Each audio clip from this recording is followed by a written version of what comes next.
로봇 피규어의 간지, 센티넬 신작 로봇 피규어. 이거 바이브 스타스토리 위키 위키 피규어의 스카이러너입니다. 피규어 저널리스트 위키 피규어입니다. 로봇을 좋아하는 분들이라면 작품 내용은 잘 몰라도 디자인을 한 번쯤 본 적이 있는 전설적인 작품을 기억하실 겁니다.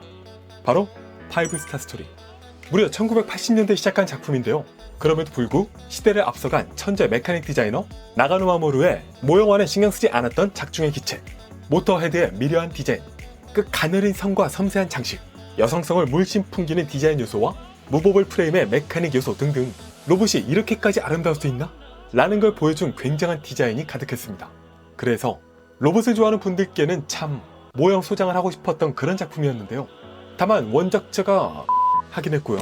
어른들의 모종의 이유로 반다이 등 메인스트림의 프라모델이나 피규어로는 만나볼 수 없었던 작품입니다. 뭐 레진이나 웨이브 프라모델 정도가 다였죠.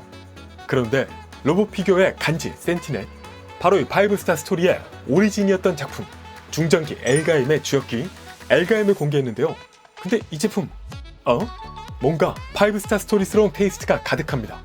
위키 뽐뿌왕 프리뷰를 통해 살펴보도록 하죠. 자, 중전기 엘가임, 머나먼 행성에서 벌어지는 독재자와 그에 저항하는 주인공이라는 마치 스타워즈 같은 이야기는 이야기고요. 중요한 건 그 속에 등장하는 헤비메탈이라는 이름의 이 메카닉입니다. 무버블 프레임, 바스터 런처, 그리고 그 여러 기체들의 디자인 등등 보시면요. 네, 바로 앞서 언급했던 파이브 스타 스토리 모터헤드와 굉장히 유사합니다. 그도 그럴 것이 같은 나가노 마모루의 디자인이고 파이브 스타 스토리 메카 디자인의 오리진, 스토리조차도 일부 초안이 되었던 것이 바로 이 중전기 엘가임이기 때문이죠. 비록 그동안 나가노 마모루 산하의 파이브 스타 스토리 피규어는 제대로 만나보는 게 불가능했지만요. 선라이즈에서 판권을 지닌 이 엘가임은 가능하다. 그래서 이미 저 반다이부터 오래전부터 엘가임 관련 상품들을 쭉 만들어 왔었고요. 하이메탈 버전까지도 라인업을 확대해 왔습니다. 물론 이 엘가임 기본적인 디자인도 굉장히 매력적입니다. 다만 볼 때마다 개인적으로는 이 디자인이 이게 완성형이 있는데, 진짜 끝판왕 버전이 있는데 이런 생각을 지울 수가 없었어요. 마치 그 퍼스트 건담 수집하면서 뉴 건담은 못 나오는 그런 느낌? 그런데 이번 센티넬도 역시 엘가임을 만들고 있습니다. 다만 하나 차이점이 있으니 이 주역기 엘가임을 새롭게 재해석으로 만들었다. 근데 그게 마치 파이브 스타 스토리의 모 기체를 연상케 하는 그런 형태로 나오고 있는 거죠. 진짜 대놓고 이렇게 비교해보면요, 원작 엘가임보다 이 파이브 스타 스토리에 안 그래도 같은 모티브였던 이 기체 주는 초기형에 더 가까운 모습을 보여주고 있습니다. 그리고 아이러니하게도 바로 그렇기 때문에 이 제품 셀링 포인트가 더 생기고 더 갖고 싶다는 마음을 자극해주고 있죠. 그러니까 파이브 스타 스토리를 소장하는 새로운 방법? 일단 이 조형은요, 기본적으로 레드폭스 타카노리 씨의 조형을 그대로 활용해서 풀액션 피규어로 만든 것입니다. 바로 이 제품이죠. 다만 액션 피규어로 만들면서 일부 형태를 손을 봤다고 하는데 관절이나 스커트 등등이 미묘하게 바뀌었고 스태츄에서 액션 피규어가 되면서 살짝 투박해진 부분도 있지만요, 기본적으로는 훌륭하게 사이즈업 해주고 있습니다. 그리고 이 디자인을 채택했다는 것 자체가 아무래도 이 작품을 염두에 둔 것이다 생각할 수 있겠죠. 기본적으로 헤비메탈과 모터헤드의 가장 큰 차이점이었던 비율, 이 비율 부분이 대놓고 모터헤드스러운 모습입니다. 작은 머리, 작은 마스크, 잘록한 허리와 길고 내실한 다리가 그렇죠. 머리를 넘는 어깨 암의 사이즈, 스커트 크기도 조정이 되었습니다. 그리고 하이라이트, 작중에서의 모습과 달리 하이힐을 신고 있다. 전체적으로 컬러는 흰색 부분은 펄 화이트, 관절이나 메카닉 부분은 메탈릭 브라운을 사용해서 중후하게 만들고 있다고 하고요. 근데 센티넬 펄은 좀 안 좋아하시는 분도 계실 텐데, 아무튼 잘 빠진 본체 외의 무장들, 기본 무장인 파워런처는 2개 들어있습니다. 고관 케이블 연결 가능하고 양팔에 달아서 더블 파워런처도 할 수 있죠.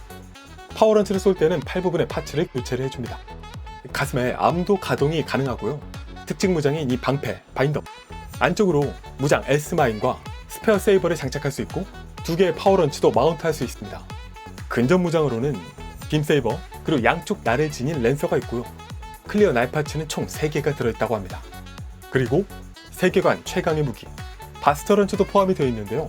이 무기 사이즈만 무려 33cm에 달하는 크기입니다. 레버를 당겨서 상부가 들어 올려치면서 에너지 게이트가 오픈되는 기믹, 양각대의 전개, 특유의 케이블 3개 연결은 기본이죠. 또 기믹적으로는 원작과 동일하게 머리가 뒤로 살짝 올라가고 가슴이 열리면서 작은 이 머신이 들어가서 조종하는 스파이럴 플로우 기믹을 재현하고 있고요. 팔에는 전완부의 롤 가동에 더해서 나가노멈으로 특유의 이중 관절은 팔을 90도 꺾을 수 있게 해주고 있습니다. 이 세이버도 당연히 내장하고 있고 팔을 올림에 따라서 어깨 아머는 하부가 슬라이드 되는 기믹도 있습니다. 또 다리에서는 랜덤 슬레이트, 호버링 움직임을 보일 때 외측 장갑이 열리는 기믹인데요. 안쪽도 열립니다. 여기 실린더 기믹과 내부 디테일이 들어있고 무릎 관절은 살짝 위쪽에서 롤 가동, 또 무릎을 좌우 스윙하는 것도 가능하다고 합니다. 또 등 뒤에 랜드 부스터 라이트는 날개의 가동, 상부 인테이크와 하부 노즐도 신축 기믹이 있다. 자, 이렇게 전체적으로 이 제품 가동도 좋아 보이고 기믹도 있고 엘가임인 부분도 있지만 다른 것보다도 게르즈 키트 기반 5스타 스토리 준호를 연상케 하는 아름다운 프로포션, 디자인이 이 제품의 핵심 셀링 포인트입니다. 사실 이런 기믹들, 바인더 수납, 종아리 실린더 이런 부분들 하이메탈에서 다 봤던 거죠. 오히려 하이메탈이 더 채색이 다채로운 부분도 있어요. 하지만 같은 옷을 입어도 사람마다 옷발이 다른 것처럼 같은 제품, 같은 기믹도 결국은 프로포션이 어떻느냐에 따라서 느낌이 전혀 다르다 라는 걸 보여주고 있는 이 제품. 이렇게 보고 나니까 또 계속 궁금해지지 않을 수 없습니다. 이 프로포션을 이런 재해석에 엘가임 마크2, 파슈, 아슈라 템플, 오지 등등은 또 어떻게 나올까 궁금한데요. 근데 시리즈 전개는 이 제품의 판매 실적에 달려있다 라고 대놓고 협박하는 센티는. 자, 크기는 언제나처럼 기대하지 않아. 머리까지 18, 아니 플러스 1, 19cm. 근데 가격은 이렇게 사악함이 가득하지만요. 진짜 바이. 그동안에 수집한 엘가임, 로보톤, 하이메탈 등등이 오징어로 보이기 시작하는 피규어 저널리스트 위키피규어였습니다. 위키 구독, 좋아요, 알림 고고고!